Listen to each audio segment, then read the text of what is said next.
Hello everyone, welcome to back my YouTube channel Goodwin commerce classes. कल वाली video में हमने किया था कि हमारे प्रॉफिट एंड लॉस अकाउंट क्या होते हैं। हमने बैलेंस शीट के बारे में पढ़ा था कि हमारी बैलेंस शीट किस तरीके से बनाई जाती है और उसमें हम किन किन चीज़ों की एंट्रीज करते हैं। तो आज हम करेंगे अपने प्रॉफिट एंड लॉस अकाउंट के बारे में कि हमारा जो प्रॉफिट एंड लॉस अकाउंट होता है वो किस तरीके से तैयार होता है। तो हमारा प्रॉफिट एंड लॉस अकाउंट में जब हमारी इसमें क्या होती है, हमारी टू साइड होती है। एक साइड हम पार्टिकुलर्स होते हैं, फिर हमारे रेट्स आ जाते हैं, फिर उसके बाद फिर पार्टिकुलर आते हैं, फिर हमारे रेट्स होते हैं। 4 बॉक्स होते हैं। लेकिन जो हमारा बैलेंस शीट में जो हमने बनाया था उसमें भी हमारी टू साइड होती है, लेकिन वहाँ पर हम पार्टिकुलर नहीं, वहाँ पर हम एक तरफ हम अपनी लाइबिलिटीज़ लिखते हैं और एक तरफ क्या लिखते हैं, हम अपनी एसेट्स लिखते हैं और उनकी एंट्रीज करते हैं। और फिर हम उसके बाद हमने किया था कि हमारी जो बैलेंस शीट है वो किन किन तरीक़ों से बनाई जाती है, कैसे होती है, शॉर्ट में कैसी होती है, लॉन्ग में कैसी होती है। तो उसी तरीके से हम अपने प्रॉफिट एंड लॉस अकाउंट के बारे में फटाफट रीड आउट कर लेते हैं। वैसे भी आपने +1 +2 में बीकॉम एमकॉम कर रहे हैं, तो ये +1 +2 के बच्चों के लिए भी है। तो हमने पहले भी पढ़ी कि बैलेंस शीट और यही +1 में यही सिखाया जाता है कि हमारी जर्नल एंट्री कैसे की जाती है, हमारे अकाउंट्स किस तरीके से तैयार किए जाते हैं, कौन सा अकाउंट हमारा रियल अकाउंट होता है। 3rd रूल्स के बारे में बताया जाता है। मैंने आपको हमारे अकाउंट्स के 3rd रूल पे भी मैंने एक वीडियो बनाई थी और बहुत अच्छे से एक छोटी सी ट्रिक के साथ वो वीडियो बनाई थी। अगर आप उसको देखोगे तो आपको अच्छे से समझ में आ जाएगा और आप डिफरेंट भी कर पाओगे कि हमारे जो नॉमिनल अकाउंट होते हैं वो कौन से होते हैं और उनके अंदर नॉमिनल अकाउंट के अंदर हमारी कौन कौन सी चीज़ों को हम ऐड करते हैं और हमारे जो पर्सनल अकाउंट होते हैं उनके अंदर हम किन चीज़ों को ऐड करते हैं और जो हमारे रियल अकाउंट होते हैं वो कैसे होते हैं। वो सब मैंने पिछली वीडियो में बताया था। आपको प्लेलिस्ट में सारे वीडियोस मैंने प्लेलिस्ट में डाल रखी हैं, आपको सारी वीडियोस मिल जाएंगी। हमारी जो फर्स्ट यूनिट थी बिजनेस एनवायरनमेंट की वो हमारी कंप्लीट हो चुकी है एंड अब हम कर रहे हैं अपनी सेकंड यूनिट जो हमारी होती है हमारी है जो अकाउंटिंग एंड ऑडिटिंग की। हम अभी फ़िलहाल हमारे अकाउंटिंग के बारे में ही कर रहे हैं, ऑडिटिंग के बारे में हम बाद में करेंगे। तो अब हम बढ़ते हैं अपनी वीडियो की तरफ। जो हमारा प्रॉफिट एंड लॉस अकाउंट है वो इस तरीके से होता है। जब भी हम अपना प्रॉफिट एंड लॉस अकाउंट बनाते हैं तो हम फर्स्ट में हम लिखते हैं या फिर हमारे जो क्वेश्चन आते हैं, प्रैक्टिकली क्वेश्चन होते हैं, उसमें भी हम करते हैं कि जो पहले हम जो बनाते हैं उसमें क्या करते हैं, हम पहले यही लिखते हैं ना कि for the years and endings and हमारी क्या होते हैं डेबिट। तो हमारी तरफ होते हैं पार्टिकुलर्स एंड दूसरी तरफ भी हमारा पार्टिकुलर्स होता है। तो यहाँ पर हम क्या करते हैं, यहाँ पर हम करते हैं जो हमारे लेफ्ट साइड में होता है इसमें हम करते हैं कि to all operating and non operating expenses, यानी जितने भी हमारी ऑल ऑपरेटिंग यानी कि जो हमारी चालू यानी ऑपरेट की हुई जो हमारे एक्सपेंसेस होते हैं वो एंड जो हमारे नॉन ऑपरेटिंग एक्सपेंसेस होते हैं वो। और इसके बाद हम क्या करते हैं, अपने नेट प्रॉफिट जो हमारे क्रेडिट क्या होते हैं इसको हम क्या करते हैं, नेट प्रॉफिट को हम क्रेडिट करते हैं और जितना भी हमारा नेट प्रॉफिट हुआ है यानी हमारी जितनी शुद्ध आय हुई है उसको हम ऐड करते हैं। तो हमारे जो राइट साइड में होता है by gross profit all operating, यानी जितने भी हमारा ग्रॉस प्रॉफिट निकला है, निकल प्रॉफिट निकला, शुद्ध प्रॉफिट निकला है वो।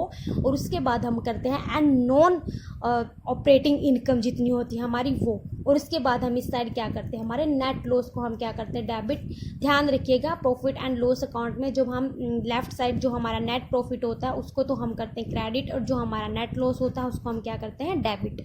उसके बाद जो हमारे सेकंड हम जो प्रॉफिट एंड लॉस अकाउंट है वो क्या, statement of profit and loss for the years ending के लिए हम कैसे बनाते हैं।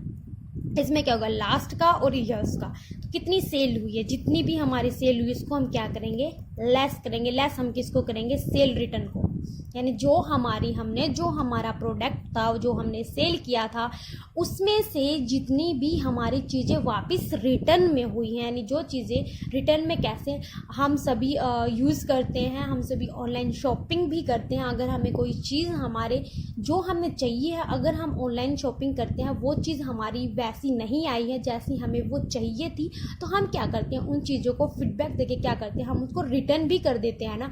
तो जितना भी माल एक बिजनेस में रिटर्न हुआ है एज ए कस्टमर ने जिसने भी रिटर्न करके चीज़ों को किया है तो वो सब चीज़ें हम क्या करेंगे, सेल रिटर्न मतलब कि लेस कर देंगे। तो इस साइड क्या होती है, हमारे पार्टिकुलर्स होते हैं, बीच में हमारे रेट्स होते हैं और बाद में हमारी क्या होती है, नेट सेल, यानी कि जितनी भी हमारी सेल हुई है उसकी परसेंटेज निकालते हैं हम, हमारी नेट सेल कितनी हुई है। उसके बाद हमारा है रेट कॉस्ट ऑफ सेल, यानी कि जो हमारे कॉस्ट ऑफ सेल यानी जो हमारी सेल्स की लागत है वो कैसे है, तो उसमें किन किन चीज़ों को हम करते हैं, उसमें आते हैं हमारे परचेज, उसमें किन किन चीज़ों की हम एंट्री करते हैं। तो हमारे कॉस्ट ऑफ सेल के अंदर हम एंट्री करते हैं परचेज़ की, जितना परचेज़ किया है, कैरेज इनवर्ड, डायरेक्ट लेबर जो हमारे हैं वो, और डायरेक्ट जो हमारे एक्सपेंसेस होते हैं यानी प्रत्यक्ष व्यय होते हैं, प्रत्यक्ष जो हमारे लेबर यानी कर्मचारी या जो हमारे लेबर्स होते हैं वो, एंड जो हमारा स्टॉक वेरिएशन होता है वो। और उसके बाद हम क्या करते हैं, हमारा ग्रोस प्रॉफिट निकालते हैं कि हमारा शुद्ध जो प्रॉफिट हुआ है यानी शुद्ध जो लाभ हुआ वो कितना हुआ। फिर उसके बाद हम क्या करते हैं, यहाँ पर टोटल करते हैं इन सब चीज़ों को, जितना भी हमारा नेट हुआ वो, नेट जो हमारा सेल हुई है वो, और जितना भी जितनी हमारी लेस सेल की है वो ऐड करेंगे। जो हमारा परचेज को हम इस चीज़ में नहीं दिखाएंगे, लेकिन कैरिड इनवार्ड को दिखाएंगे, डायरेक्ट लेबर को दिखाएंगे और डायरेक्ट एक्सपेंसेस को दिखाएंगे। और उसके बाद में इन सब चीज़ों का क्या करेंगे, ग्रोस प्रॉफिट निकालेंगे के बाद। फिर जो हमारी सेकंड एंट्री करते हैं वो, हमारी सेकंड एंट्री क्या होती है, उसके बाद हम करते हैं सेलिंग कॉस्ट के बारे में। इसमें कॉस्ट ऑफ सेल्स था, और इसमें क्या है हमारी सेलिंग कॉस्ट। इसमें क्या होता है, तो variable, fix and other variable expenses जितनी भी होती है उन सब चीज़ों को लिखते हैं, हम उन सब चीज़ों की एंट्रीज करते हैं। उसके बाद हम क्या निकालते हैं, हमारा ऑपरेटिंग प्रॉफिट निकालते हैं। सब चीज़ों को हम क्या कर देते हैं, ऐड कर देते हैं। सो ये थी हमारी प्रॉफिट एंड लॉस अकाउंट के अंदर हम कैसे एंट्रीज करते हैं, कैसे करते हैं। और उसके बाद हमारी जो बचती है, हमारे सेकंड जो है उसमें हम क्या करते हैं, यहाँ पर हमने लिखा था कि हमारी सेलिंग कॉस्ट होगी, कॉस्ट ऑफ सेल्स होगा। उसके बाद हम हमने एक्सपेंसेस और जो टैक्स लगे हैं, जो हमारा बैलेंस बचा उसकी भी हम एंट्रीज तो करेंगे ना, तभी तो हमें पता चलेगा कि हमारे बिजनेस में कितना लॉस, कितना टैक्स हम दे रहे हैं, क्या कुछ है वो सब। तो इसमें जो हमारी अदर एक्सपेंसेस है, अदर एक्सपेंसेस के अंदर हम किन किन चीज़ों को लेस करते हैं वो, तो अदर एक्सपेंसेस को हम लिखेंगे, जितनी हमारी अदर एक्सपेंसेस है वो यहाँ। और उसके बाद जितना भी हमें लेस करना है वो लेस हम क्या करते हैं, हमेशा भी अदर एक्सपेंसेस में जो हमारी अन एक्सपेंसेस होते हैं, अन एक्सपेंसेस जो होते हैं उनको हम दिखाते हैं। इसमें क्या क्या लेस करते हैं हम, एक तो हमारे जो अदर इनकम होती है, अदर इनकम कैसे, जैसे हमारे कमीशंस मिला है, हमें कोई चीज़ हमें रिसीव्ड हुई है, फिर एडवांस पेबल हुआ था, वो सब चीज़ें। उसके बाद हम डिस्काउंट रिसीव करेंगे, डिविडेंड्स हमारे, और उसके बाद जो हमारा इंटरेस्ट यानी जो हमारा ब्याज होता है वो। फिर उसके बाद हम क्या निकालते हैं, हमारे नेट प्रॉफिट हम निकालते हैं, कितना हुआ हमारा जो नेट प्रॉफिट होता है वो। फिर हम क्या करते हैं, उसके बाद हमारी नेक्स्ट एंट्री होती है टैक्सेस एंड एप्रिसिएशंस की। इसके अंदर हम किन किन चीज़ों को ऐड करते हैं, इसके अंदर हमारी किन किन चीज़ों की एंट्रीज होती है। इसके अंदर जो हमारी एंट्रीज होती है वो होती है हमारी इनकम, जितना हमारा टैक्स होता है वो, डिविडेंड्स होते हैं, ट्रांसफ़र टू रिजर्व होते हैं वो। और उसके बाद में हम क्या करते हैं, balance to balance sheet transfer करते हैं कि हमारे बैलेंस टू बैलेंस कि हमारा कितना हुआ है, कितना हमारा बैलेंस हुआ है। सो ये थी हमारे प्रॉफिट एंड लॉस अकाउंट, किस तरीके से तैयार किया जाता है और किस तरीके से वो बनता है, किन किन चीज़ों की इसके अंदर हम एंट्रीज करते हैं, किन किन चीज़ों को हम लेस करते हैं, किन चीज़ों को हम ऐड करते हैं। ये थी हमारी प्रॉफिट एंड लॉस। मैंने आपको बैलेंस शीट भी बताई है कैसे बनती है, और प्रॉफिट एंड लॉस भी थोड़ा थोड़ा रीड आउट किया है कैसे करते हैं। बाकी आपको एक्सप्लेनेशन या फिर आपको अच्छे से आती भी है, पर प्रैक्टिकली क्वेश्चन भी करते हैं, तो ये सब चीज़ें आपको अच्छे से आती होगी। मैंने बस थोड़ा सा थ्योरेटिकल में बताया कि क्या क्या की चीज़ें हम ऐड करते हैं, क्या क्या चीज़ें हम ऐड नहीं करते हैं, बस एक रीड आउट करने के लिए, ताकि जो चीज़ें हमने पहले कर ली हम एक बार फिर रीड आउट कर लेते हैं, तो वो चीज़ें हमारे जल्दी से लर्न हो जाती हैं। उसके बाद कल हम पढ़ेंगे अपने पार्टनर अकाउंट, यानी जो हमारे साझेदारी लेखे होते हैं उनके बारे में। सो आई होप आपको ये वीडियो अच्छी लगे, आपको समझ आए, पसंद आए तो आप लाइक कीजिए, नहीं आए तो आप डिसलाइक कीजिए। और कमेंट सेक्शन में मुझे कमेंट करके ज़रूर बताएं आपको वीडियो कैसी लगी है, कौन सा पार्ट आपको समझ नहीं आया, कौन सा टॉपिक आपको समझ नहीं आया, कौन सी एंट्रीज आपको समझ नहीं आई हैं।